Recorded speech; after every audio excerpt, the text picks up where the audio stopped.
Good afternoon. This is David Bernstein, President and CEO of the Jewish Council for Public Affairs.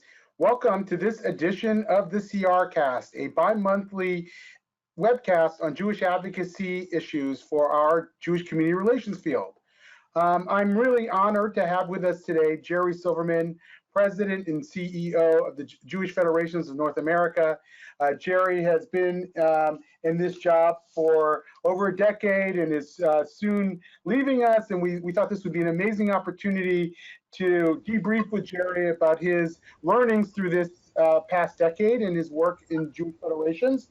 And I also want to say that it's been a wonderful opportunity for me in the past 3 years to work with Jerry and learn from Jerry and to be in close consultation with Jerry over some of the issues of the day. And I really appreciated our relationship, Jerry, and I appreciate you being with us on the CRCast today.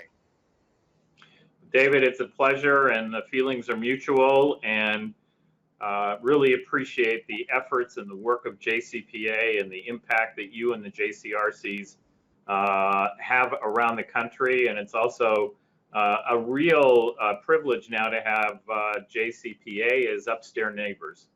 Absolutely. I'm sitting in the same building as you, and and next time we're going to do this sitting together. So Jerry, I just wanted to learn a little bit more about your personal journey. I know you came from the private sector. You were an executive at StrideRight and Levi Strauss. Can you tell us a little bit about what it was like? I know you went first to the Foundation for Jewish Camp. What it was like going from the private sector to the Jewish world, differences and similarities. I actually think there's more similarities than people really realize from a point of the day-to-day of running a nonprofit or running a for-profit as it pertains to the functional areas, as it pertains to developing the goals, driving revenues to support the goals. The biggest difference is mission. When you're in the private sector, and especially working for public companies, you are on a quarter-to-quarter basis solely focused on the financial goals or maybe the brand goals. But truly, at the end of the day, it's about the results and it's about the pure financial goals. In our sector and dealing with the issues that we deal with, they're real life issues. There's life and death issues. They're issues that affect people's lives beyond. And the biggest difference to me truly is the fact that when I wake up in the middle of the night now or over the last 15 years or especially the last 10 years, it's immediately moving towards and thinking about our issues, our challenges, people in the former Soviet Union or people that are in need, or thinking about the child who needs help to go to school or to go to camp or to go to somewhere else, and thinking of the work that we're doing across the community versus waking up in the middle of the night and saying, am I going to hit this quarter? And that mission and that passion and that emotion about what the mission is, to me, has been the greatest difference and the greatest privilege to be part of this. Fantastic. So can you give us a snapshot today of the federation system? How many are there? Where are they? How much money in total does the federation system raise? So today there are 46 and a half, I would say, federations. There are, in addition, 300 to 350 communities that aren't of size to have a federation, and we call them our network communities. So in essence, there's 500 communities in North America, Canada, and the US that really are, in essence, supporting some type of Jewish community of all sizes. Our annual campaign is running about 920 million per year. In addition to that, our endowments, which include pure endowments, also also have donor advised funds as well as support foundations. Federations and federation and community foundations are managing about 21 billion in assets today. And those assets are yielding about another 2 billion in allocations, of which about 70+% are also going to the Jewish community. So in essence, from what we raise and how we steward the assets within the system and how our donors steward their assets, we are investing about 2.7 billion in philanthropy. Wow. So the federation system has changed, constantly changing, like all organizational life. How have federations changed in the past decade since you've been in this job? So I would say I always start with mission. And the mission, from my point of view, of federations is timeless. You know, the concept of chesed, chinuch, and klal Yisrael, caring for the most vulnerable, thinking about and caring about the concept of building community for today and tomorrow, through convening, through education, through connecting, really building sustainable, strong communities for today and tomorrow. And Klal Yisrael, our connection to Jews around the world and our responsibility for Jews around the world and our deep connection with Israel. So our mission, I believe, has been consistent. It has been for at least the past 60, 70 years as federations have evolved. Over the last 10 years, you're looking at federations, I believe, have evolved and changed. They've been where 10 years ago, I would say federations were much more traditional in their approach of the last century. 10 to 15 years ago, federations have really evolved into understanding the changes in the marketplace and how to deliver their mission more effectively, given the changing environment that has taken place, where federations are now delivering programs, federations are inventing programs, federations are investing in new ideas globally. Federations are coming together in coalitions of the willing and doing projects. Federations are becoming the distribution channel for many growing programs that have reach, like the partnerships that federations have with PJ Library, or with Birthright, or with Moish houses and things like that. So you've seen this traditional federation of 10, 15 years ago that was one focused on a mission, but a mission completely delivered by agencies. And now you have federations that still are committed to agencies both locally and globally, but federations that are also looking at the marketplace and treating the marketplace very different and moving forward very differently together. Why have federations shifted from that agency model to the more direct service program model? I think it's just a matter of the marketplace. When you look at the marketplace, taking an example of Los Angeles, and looking how scattered the Jews are and trying to reach them, they really looked at the programs that were out there and created a New Roots program, which was, situating young professionals who knew how to engage young, not engaged adults in Venice and in Santa Monica and Beverly Hills and different places to really think about, not in any way saying, write me a check, but there's ways to engage and create convenings of young people in ways that are just fresh and new that need to be done on a local basis. And you've seen that, from Chicago to Detroit to Boston in various ways. And it's meeting the marketplace where they're at today. There's still a commitment to agencies, but yet there is a realization that the market has moved and we need to be nimble in moving with the marketplace. Great, thank you. I'm going to invite our viewers to submit questions in the question chat box, and we'll get to them if we have time. Thank you. So obviously we live in some very interesting times, and there have been many interesting moments in the Federation world, in our relationship with Israel, and obviously in the United States as well. What are some of the major issues that you've encountered during your tenure and have had to navigate?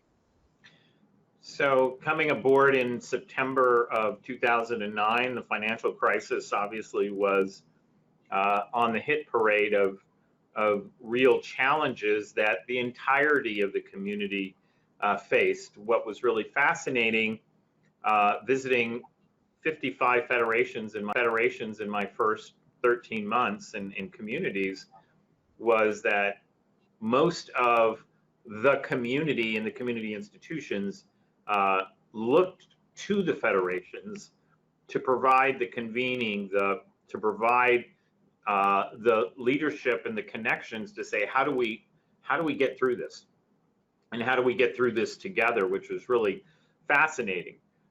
Then you look at over the 10 years, you look at some of the difficulties in Israel in 2012, 2014, when you had two different Gaza conflicts that went on. Over the last 10 years, we've had some challenges between the relationship between North American and U.S. jury with Israel, especially on religion and state issues, as it pertains to the relationship. We've had various challenges because of the partisanship that we deal with in our country and we deal with within Israel, and that has created a real brittle communal challenge for all of us that has happened. And obviously over the last 18 months, the issues, and 24 months, the issues of anti-Semitism, the issues of delegitimization of Israel, the issues of security especially, have really come to the forefront. I would just say that some exciting things have also occurred over the last 10 years, that we've really seen happen overall. I think in recognition and really strong belief and support of both JCPA and our JCRCs was the evolution of the Israel Action Network to really focus on fighting delegitimization, which we co-created, which I think was a big win. And I also think the work of our JCRCs in building relationships across communities over the last 10 years have been a major, important, critical, strategic win for our community, and continues to be a really important strategy that we need to employ going forward. Yeah, we'll talk more about that in a little bit. JFNA's role as an umbrella organization, as a network hub, is to find sweet spots for collective action. And I know we've talked a lot about this. Actually, there was a question that came through also from one of the viewers saying that you had spoken about a sort of a Kennedyesque initiative that federations might undertake. And I think can you talk a little bit more about this? Do you have any ideas of what that might be and how it might be done? So I'm a big believer in Kennedyesque type goals. I'm a big believer in moonshots as long as they are aligned strategically and as long as they are part of an overall strategy that will raise the bar. High tide raises all boats. And our strategic plan, which I may talk about a little later, really came out loud and clear that in the criticality of building an ecosystem that is about engagement for the next generations of Jewish life is just so critical. And when you talk about a Kennedyesque type goal, and I use this as only a placeholder, an example, because there are task forces and work going on under the emblem or under the heading of a marquee initiative in this building of an ecosystem, which would include some major moonshot opportunities. But here's two. One is taking a program that was started in Chicago. It's called Ta'am, which means a taste of, where they're sending 8th grade youth, non-day school, to Israel. And they've been doing it for a number of years. They're reaching 250, 270 kids a year. And it is the evaluation of how they are influenced from a point of really creating curiosity, wanting to engage, having a concierge service with the families post to connect the kids and the families to youth groups, to all kinds of varying programs through their high school years, really prepare them for the campus experience, but really build and ignite their sense of identity and who they are. So why shouldn't that program go national, and why shouldn't we be sending 8,000 to 10,000 kids there? And that's an example of what could happen. Second example is right now in the overnight Jewish camp sector, we are penetrating 13% of the available young people who could go to Jewish camp. Only 13%. What would it take to get 50% to go? If you look at the research, what would that do for the next generation? So those are examples of Kennedyesque type goals that may not have all the answers on how to do it, but you set that goal and we have the intellectual firepower to figure it out. Great. I'm going to ask a question from one of our viewers, which is, federations were largely dedicated in years past to supporting programs in Israel. And much of the wealth raised from a local community actually went to Israel and Israelis. Is that still the case today? If not, how has it changed? So if you look back into the end of the last century, in the 80s and 90s, and you look at the Federation mission, the Federation mission and a UJA as a part of it, which existed then, still exists through us, but existed then as its own entity. You basically had 60 to 70% of the funds raised through federations going overseas and going global.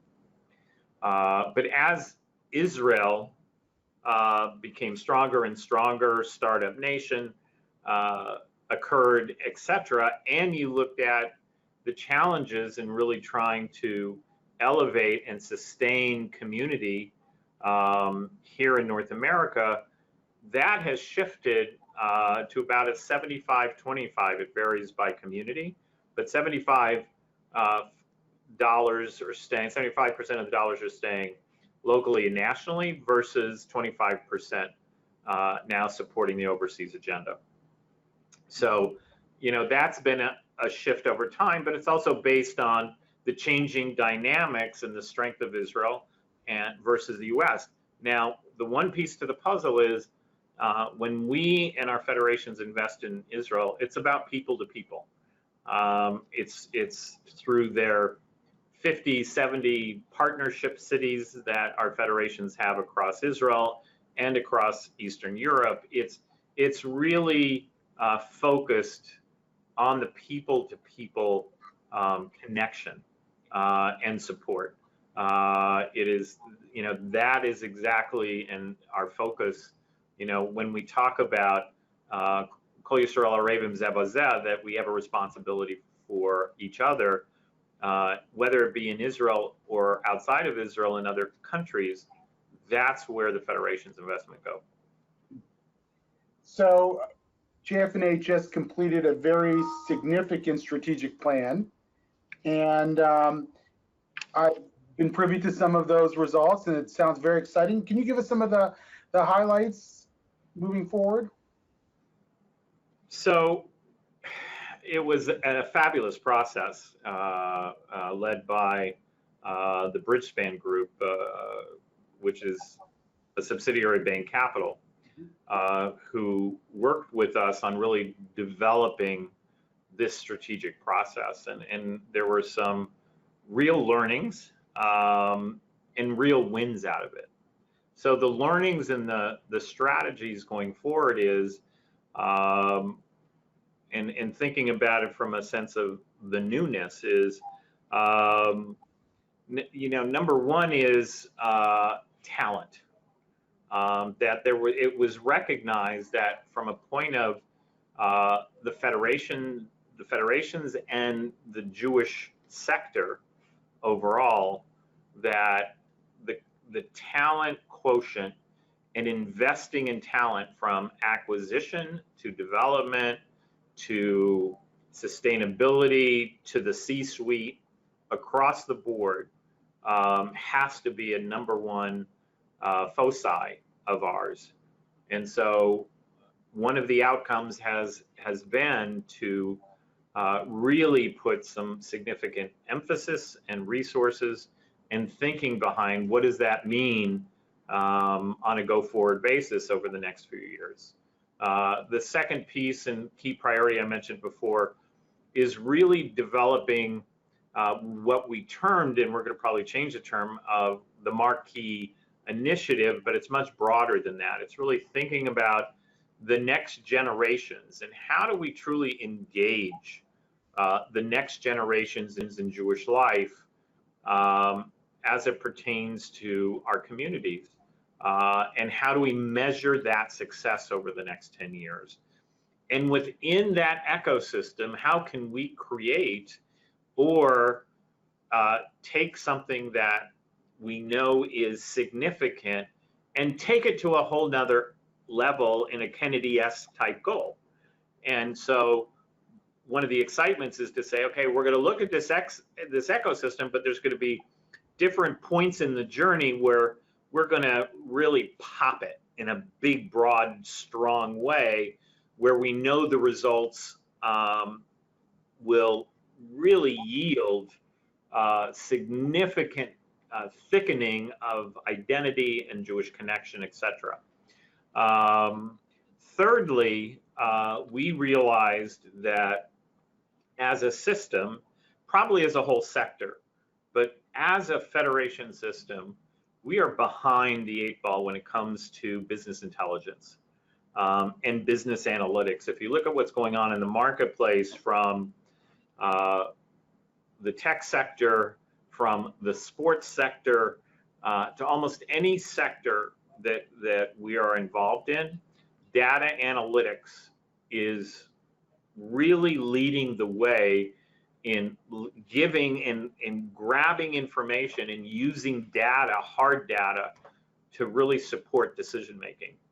And it's an area that we have not invested in. It's an area that we really have to catch up and evolve and get ahead in. But we really believe that the data is there to really support some serious decision making as we go forward. For example, if we look at and have the data for all the allocations we make in a certain area, let's say Jewish education and engagement, what are those allocations yielding? Are we happy with those results?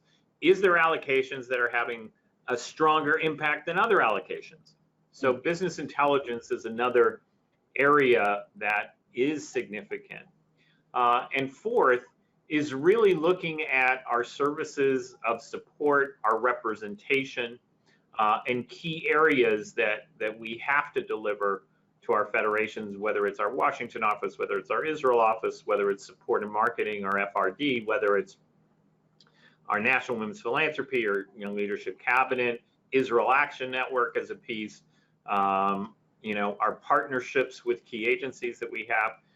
That services piece rounds out the three really big initiatives that is critical for our success. And that's, in essence, the outcome. There's some internal things, but that's in essence the broad strokes.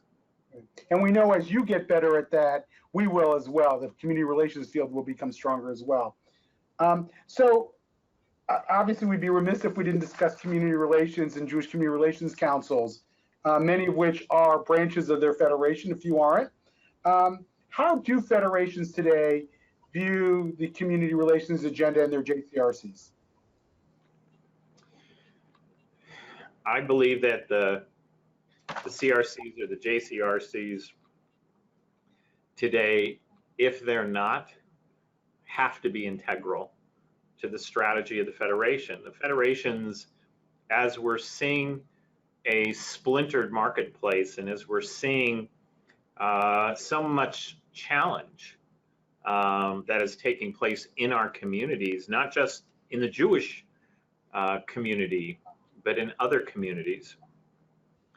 The JCRCs and the CRCs are our partners to build bridges across the communal landscape. And so from my perspective, I think it is an absolute critical component of the Federation's agenda, both for today and even more so for tomorrow, for what we're seeing and the type of trend that we're in dealing with the kind of hate and vitriol and challenges that are coming in. And the best way to attack those challenges, I believe, are going to be really locking arms with other communities. I think probably the best and saddest example of this was in Pittsburgh at the vigil post the shooting on Sunday night, where you had every faith-based community there, other organizations there, everyone, locked arms, but they didn't lock arms because of the shooting. They locked arms because there was a strong JCRC there that had worked over the last 8 or 10 years to cement and build those relationships and be there for other communities when they were challenged. We have to do that across every one of our communities, because that's how we're going to win, and we have to do it together with our JCRCs. One question though, we've also navigated some very challenging internal struggles within the Jewish community over some of the same issues that we're talking about that affect us externally. How has that affected your work? How has that affected Federation work with so many ideological tensions and polarization that hasn't spared the Jewish community? It's a daily dance, David. It's, as you know, and as your constituency, our constituency knows, it's amazing what pops up almost daily, either in a community, nationally, globally, out of Israel, etc. And my belief is the answer is consistency. We can't react or overreact to a person who doesn't like what this person says. We can't overreact to the media and how the media describes things in varying ways, or to social media especially, because I'm a big believer in verify and validate before responding. And too often we're out there and jumping out there to make statements, or pressured to go make statements, when you just don't have all the information and you don't understand, and you have to think through what the intended or unintended consequences are to that. So it's probably one of the biggest challenges that we have, that you have, that our JCRC teams have on a daily basis. And I don't think anybody realizes how difficult it is to navigate in today's time. but doing it together, being consistent, is just absolutely, critical to our success, and trying to not be political. I think that's, and that's so hard to do, when you're challenged to make statements in this area or comment on this or comment on that. How does it filter through your mission? How does it filter through, our values to an extent? We can't look at every value and say, well, this doesn't fit in our values, so we should say something. How does it align with the mission? Is there a win-win in saying something? What's the upside? One final question. You're going to be leaving your post shortly. What advice do you have for your successor, Eric Fingerhead, as he steps up, takes the position? So I would put it this way, and Eric was in the office today. It was great to have him. He's a friend, and I could not be more excited about the future under Eric's leadership. I just couldn't be. He's such a collaborative player and thinker, and will be out to the communities visiting federations and JCRCs. He just is such a strong community player, and I'm really proud that he's my successor. I would say the following. Number one is, I've really talked to him about the fact that one of the intended outcomes that I don't think we believed, but it actually happened, of our strategic plan was that our federations aligned around it, that they stepped up, they were great in giving constructive and critical feedback, but at the end, they unanimously endorsed it. And what I suggested to him was this alignment that we have with the federations on the national systems focus, maintain that alignment, maintain that agreement as to what they want from the national system, because we have incredible federations out there. We have incredible executives out there. If you can get them collectively working together, then there's not a problem we can't solve today. I'm convinced of that. So that to me was point one. And my two favorite quotes I shared. One is, always remember what Shimon Peres said, was that our greatest strength is where people of dissatisfaction. Our greatest weakness is that we're people of dissatisfaction.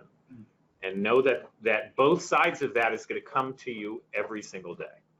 And just understand that that's just the way it is, and you can move through that and he's smart enough to have seen that, especially being a congressman or having been a congressman. And the last thing I said is my favorite Warren Buffett quote, which I really love, which is, the fact that somebody's sitting in the shade today because someone planted a tree a long time ago.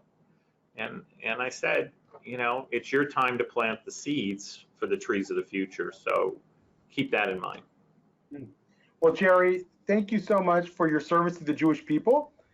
Thank you so much for joining us on this CRCast. We really appreciate it, for all your support of the work that we do together in community relations and Jewish advocacy, and for a stronger and more unified Jewish people. And we know this is not the last we're going to hear from you. We know we're going to do other great things, and we're going to look forward to that as well. And we'll continue our conversation. So thanks so much, and good luck to you.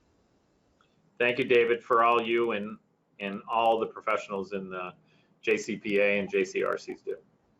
Thanks so much. Thank you all. And we'll be back with you shortly for another CRCast. Stay tuned, and we'll give you information on that in short order. Take care and have a good day.